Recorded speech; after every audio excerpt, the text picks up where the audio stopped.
WordPress. Business people love it, devs hate it. Is it justified? Let's see on today's show. It's fun, it's exciting, it's exhilarating. You're watching the best coding show ever. You're watching David T's Superb Software Show.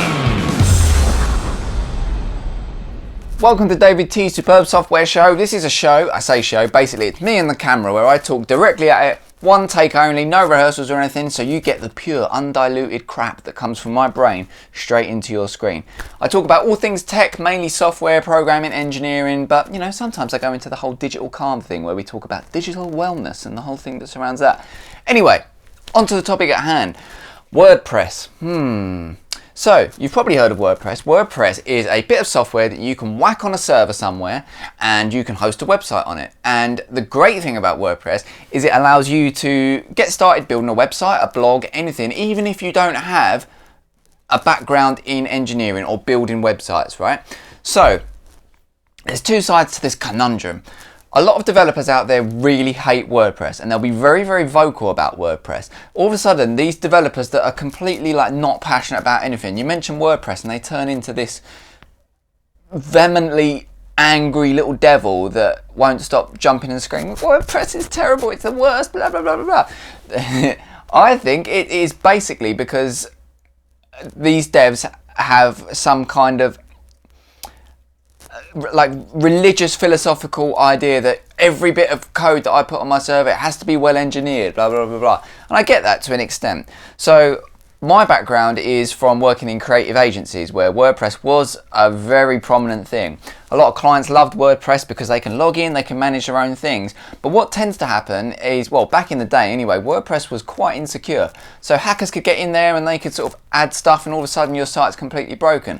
And it fell on people like me, the developer, to go in and fix that. So I can imagine after many a late night fixing and rebuilding WordPress sites that have been hacked, you do have quite strong opinions about it.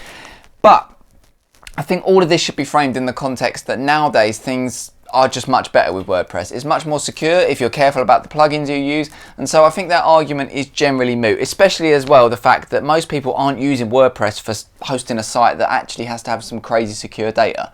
Usually it's just a marketing site, in which case great, you get on with it. So I like to narrate things with a little bit of a story, and I'll take you back to 2018 when I was working as part of an engineering team for a startup, and we just hired a marketing person, and she obviously was great at her craft but needed the autonomy within her department to actually be great at what she did in terms of marketing and whatnot.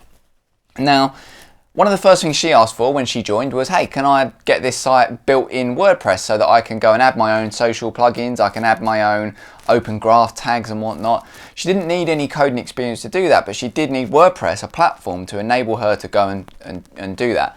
And all of the devs kind of got together and I just said, I think it's a great idea because it gives the marketing department the complete autonomy they need. They don't need to disturb the engineers who are working on their own things, shipping features, fixing bugs and whatnot. Both departments can work harmoniously and not have to rely on one another and create this bottleneck of we haven't got time to build that into the site and whatnot. But I was shouted down and we installed, I think, something like Ghost in the end, which was great. Technically, it was super nice and easy to use. You could whack your templates on there. It was fast, it was clean, it felt right. But inevitably 3 months down the line, we realized it wasn't working out because marketing needed much more than we could give them in terms of time, and it got rebuilt in WordPress anyway. So, you know, I'm not one to be like, told you so, but inside I was shouting from the rooftops, I told you so! So, I think we see this a lot in dev, where we get religiously tied to the idea of the engineering of whatever we do has to be good. Otherwise, I'm not interested. And it's this real horrible trap that we fall into. And I think you see this back when I'm going to get a little bit deep and nerdy now, right? But I use a framework called Laravel, which is a PHP framework, and it enables us to build rapid applications really, really fast. And when Laravel first came about, Symfony was also a framework that a lot of people use, Symfony 2, and still use to this day. But there was a huge vocal outcry amongst Symfony developers because they didn't like what Laravel was doing. It uses facades, it uses this design pattern and it doesn't do it right. But what was really happening was that these developers felt threatened by the fact that something come along and it made their job easier, which lowered the barrier to entry for a lot of people entering development. And I think the argument against WordPress is similar. I think a lot of devs actually, if they real deep down, if they meditated and really looked at them thoughts flying through their head, they might realise actually there's a bit of, they're coming for our jobs mentality there. So that's what I think, because I see it with Laravel and I see it with Symfony back in the day, and I see it now with WordPress, and I just think you should just be less religiously tied to the code. Don't worry about it. See it for the bigger value of what the business needs. And in the case of when I worked at that company, the business just needed the marketing department to be completely autonomous. Fine, give them that. Don't be religious about it.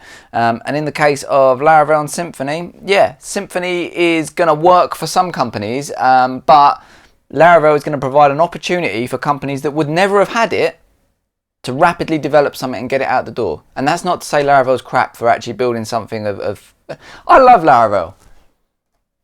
That's what I'll say about that. I think it's great. It does the job. You don't... I know it. I don't know Symfony. And there's people that use Symfony. They're going to love Symfony because they know Symfony and they don't know Laravel and whatnot. It's all semantics, isn't it? Anyway, that's my rant on WordPress. I hope it makes sense. So if you ever get devs saying WordPress is shit, don't use it, put on, again, your little Inspector Gadget hat, get the monocle out and think, is this dev just a little bit threatened or doesn't like WordPress for sort of ideological reasons? Or is WordPress actually the correct thing for me and my business to use? And I would hazard a guess that the latter is the answer. Anyway, thanks for watching. I'll see you on the next one. Ugh!